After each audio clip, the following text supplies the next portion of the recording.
Wahai hamba-hambaku, ini agak panjang, sesungguhnya kalian berbuat dosa malam, siang dan malam, dan aku mengampuni dosa-dosa semuanya. Makalah minta ampun kepadaku, niscaya aku ampuni. Aghfir lakum, akan ku ampuni semua dosa-dosa. Kita ini nggak dosa terus, maka minta ampun terus sampai bosan kita minta ampun. Allah tidak akan bosan mengampuni kita, karena tidak ada yang bisa mengampuni kita selain Allah. Istighfar terus hadirin. Kita ini terancam oleh dosa-dosa kita. Tidak ada yang membuat kita gelisah, sengsara, bertubi-tubi ditimpa masalah selain dosa-dosa yang tidak kita taubatin. Kita ini terancam oleh keburukan kita sendiri, dan Allah menutupi dosa kita, dan Allah memberikan kesempatan kita bertobat, dan Allah mengampuni dosa-dosa kita asal tobat. Wa ma asabakum min musibatin fabima kasabat aydikum wa ya'fu an katsir. Allah mengampuni sebagian besar, yang sebagian lagi balik kepada kita jadi musibah. Lanjut. Wahai hamba-hambaku, sesungguhnya kalian tidak akan bisa memudaratkanku dan tidak bisa memberi manfaat bagiku. Artinya manusia ini nggak ada yang bisa ngancam Allah. Siapa kita? Pernah dengar nggak ini? Kita ini manusia nih. Siapa yang paling hebat di sini? Banding masjid ini besar atau kecil manusia? Kecil. Di kota Bandung mana yang paling jago? Besar atau kecil? Nggak ada apa-apanya. Ini masjid di kota Bandung udah nggak ada apa-apanya. Di Jawa Barat masjid ini, di Indonesia nggak ada apa-apanya, di dunia nggak ada apa-apanya. Dunia dibanding matahari 1,3 juta dunia baru masuk di matahari. Saking kecilnya dunia ini, kita ini nggak ada apa-apanya. Matahari ini yang punya kita ini, di galaksi Bima Sakti ada banyak gugusan bintang-bintang, dan gugusan yang ada dekat kita namanya Bima Sakti itu katanya sekitar 400 miliar seperti matahari yang besar-besar. Udah nggak ada apa-apanya. Dan yang disebut langit yang diketahui itu triliunan, ratusan triliun gugusan bintang-bintang, banyak sekali yang nggak kebayang. Dan itu satu langit. Langit ke satu ini ibaratnya satu cincin dilemparkan ke padang pasir yang begitu luas. Lah, langit satu yang begitu dahsyat itu kecil sekali dibanding langit kedua. Langit kedua kecil dibanding langit ketiga, sampai langit ketujuh. Dan Allahu Akbar, Allah di atas arsy menguasai segala-galanya.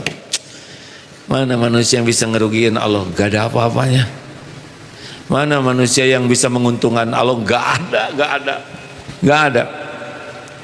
Nih lanjutannya, seandainya manusia yang pertama hingga yang terakhir, manusia dan jin, semuanya berhati paling takwa, tidak akan menambah sedikit pun kerajaan Allah. Jadi mau setakwa apapun gak ada apa-apanya bagi Allah. Semua ibadah kita untuk kita, bukan menguntungkan Allah. Jelas? Jelas tidak nih? Gak ada apa-apanya. Siapa kita? We are nothing. Baca? Understand? Yes, I stand under you. Sia-sia, astagfirullahaladzim. Dan seandainya kalau memiliki hati yang paling durhaka, ini orang jahat sejahat-jahatnya, tidak akan ngepek bagi kerajaan Allah. Nggak ada apa-apanya. Kita nggak ada apa-apanya. Kita mah tinggal dimusnahkan aja.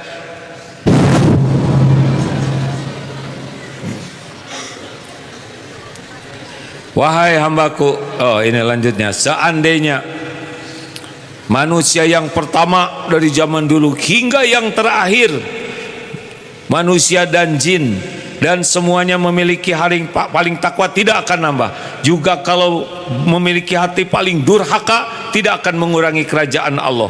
Dan seandainya semua berdiri di satu tempat lalu meminta kepadaku, kepada Allah, dan aku beri semua permintaan kalian, itu tidak akan mengurangi apa yang berada di sisi Allah kecuali seperti jarum dicelupkan ke laut, gak ada apa-apanya. Sekarang kita minta apa?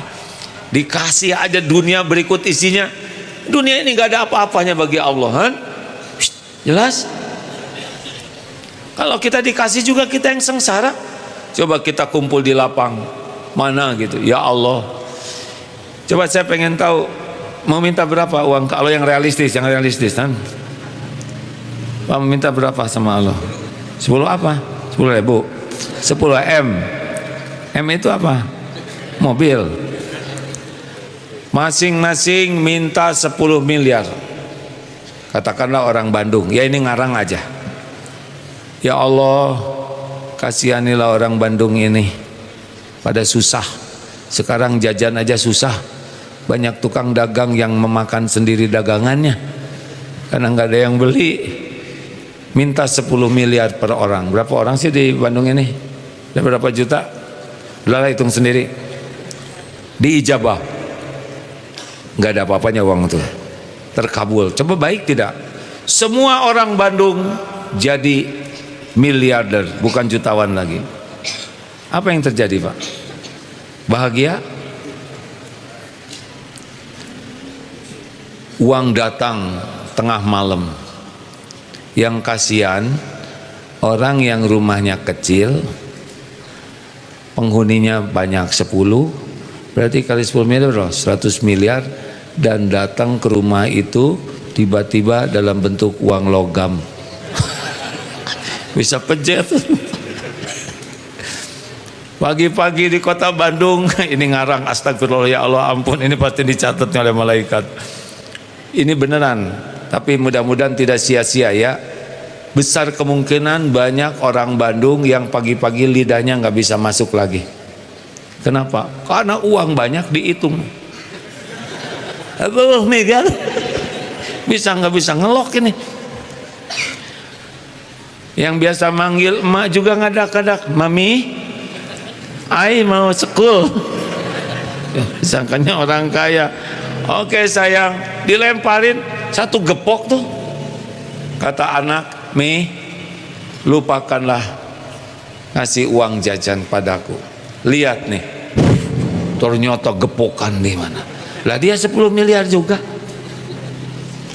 Ngumpul, nyari ojek. Mana ojek pada nggak ada. Bang, apa bang?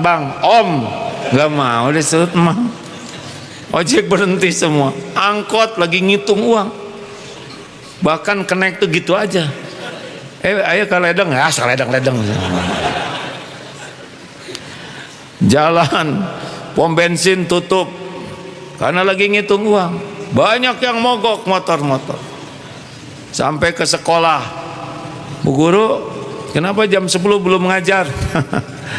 Tahu sendiri karena nasib jadi guru, gaji dikit, kerjaan banyak. Ibu mau bikin kampus sendiri, belajar sendiri. Paling capek Bu guru karena jalan ke sekolah ya. Mau jajan ke kantin, Bi, apa bibi, tante, ganti nama. Mau bikin kafe, diburusutkan aja, katel dibanting. Nyari tukang sayur, gak ada tukang sayur. Naon dagang sayur yang ditawar melulu. Ibu mah ke mall gak pernah nawar, ke saya ditawar, tidak ada sayur-sayuran. Tukang sayur gak ada, semua gak ada. Itu prajurit, siap prajurit, kita ada bapak wena perang jenderal Asegis Bunghar. Polisi lalu lintas berhenti, pusing ngurus rakyat Indonesia. Kacau betul tidak? Sampah berserakan di mana-mana, susah. Pegel nyari tukang pijat, Kang, pang pijatnya dibanting sih aku. Nggak ada lagi. Halo, kacau, betul. Makanya dibagi-bagi rezekinya oleh Allah beda-beda. Kalau semuanya kaya, kacau. Makanya yang mulia itu bukan orang kaya, tapi orang yang bertakwa, kasep ya. Begitulah.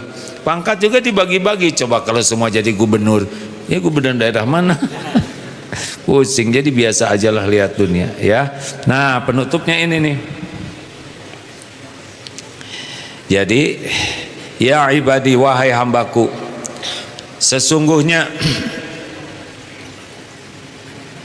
wahai hambaku, hamba-hambaku, sesungguhnya yang aku perhitungkan hanyalah amal perbuatan kalian, lalu aku catat, ini Allah yang menyatakan, untuk kalian, kemudian aku sempurnakan balasan atasnya.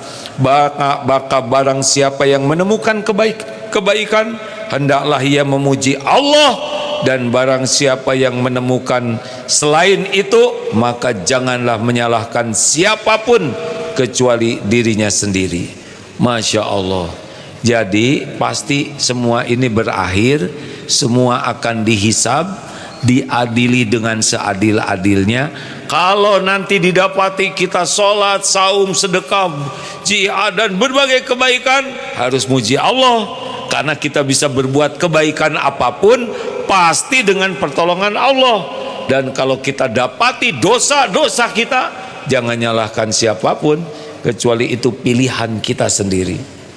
Itu yang benar-benar terjadi di akhirat. Makanya hikmah dari hadis ini, satu, Allah itu maha adil. Tenang saja, kita nggak akan dijolimin. Satu kesalahan, maaf, niat salah belum dicatat. Kalau kita membuat satu dosa, dicatat satu. Kalau niat baik, dicatat kebaikan. Dilakukan niat itu 10 sampai berlipat-lipat. Maha adil. Jadi jangan risau, Allah tidak akan menjolimi kita. Selalulah berbaik sangka kepada Allah. Yang kedua, manusia itu sepenuhnya bergantung kepada Allah. Hidayah datang dari Allah, petunjuk dari Allah, makan, minum, sandang, papan, termasuk dosa-dosa, hanya Allah yang bisa mengampuni. Itu yang kedua, minta kepada Allah apapun yang kita perlukan. Yang ketiga, Allah itu tidak memerlukan kita.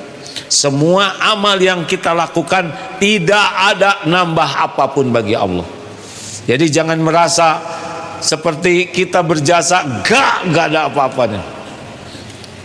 Gak ada. Allah tidak memerlukan. Allah cuma menciptakan kita, Allah menciptakan kita terus diurus. Allah tahu nih kita ini ngaco, sholat gak bener, jarang ngaji, pelit, banyak dosa, tapi diurus aja. Padahal gampang sekali memusnahkan kita ini, ya kan? Gampang. Kemarin aja dikirim virus COVID kecil-kecil, banyak itu yang dipulangkan oleh Allah kepadanya, ya. Mudah, sangat mudah. Yang keempat, jadi yang ketiga, Allah tidak memerlukan kita, jadi kita harus sadar bahwa kitalah yang sangat memerlukan Allah. Yang keempat, Allah itu maha kaya, memiliki segala-galanya. Jangan takut tinggal minta kepada Allah. Dan Allah tidak berkurang apapun yang Dia miliki karena permintaan kita. Bagaimana? Ifadzillah yahfazka, ifadzillah tajidhu tujahak, idza sa'alta fas'alillah. Kalau mau minta, mintalah ke Allah. Wa idza sta'anta fasta'in billah wasta'in billah. Kalau mau minta tolong, minta tolong ke Allah. Karena cuma Allah satu-satunya pemilik, penguasa, penentu segala-galanya. Enggak ada yang lain. Selain Allah itu cuma makhluk yang digerakkan oleh Allah jadi jalan nikmat atau jalan musibah. Dan yang kelima, amal itulah milik kita sendiri, hasilnya akan kembali kepada kita, bukan kepada Allah. Oleh karena itu, kalau mendapat kebaikan, pujilah Allah yang memberi hidayah dan taufik. Kalau ada kepahitan, keburukan yang menimpa kita, maka jangan salahkan siapapun. Itu adalah perbuatan kita sendiri. Saya mohon ampun kepada Allah nih yang sedang mendengar. Semoga dengan kekuasaan Allah teman-teman bisa memahami lebih baik dari apa yang disampaikan, karena yang membuat saudara bisa paham adalah Allah. Dan mudah-mudahan sepulang dari tempat ini hati kita sudah semakin yakin kepada kemahakuasaan Allah, maha besar, sehingga kita tidak bersandar ke siapapun lagi. Penderitaan itu adalah berharap kepada yang tidak punya apa-apa. Manusia itu prinsipnya adalah tidak punya apa-apa kecuali Allah yang memberi. Kita ini fakir, kita ini lemah, kecuali Allah yang menguatkan. Kita ini jahil, bodoh, kecuali Allah yang memberikan ilmu, petunjuk. Yang kita punya cuma dosa. itu pun ditutupi Allah, dibimbing Allah supaya tobat dan diampuni oleh Allah. Masya Allah. Allahu Akbar.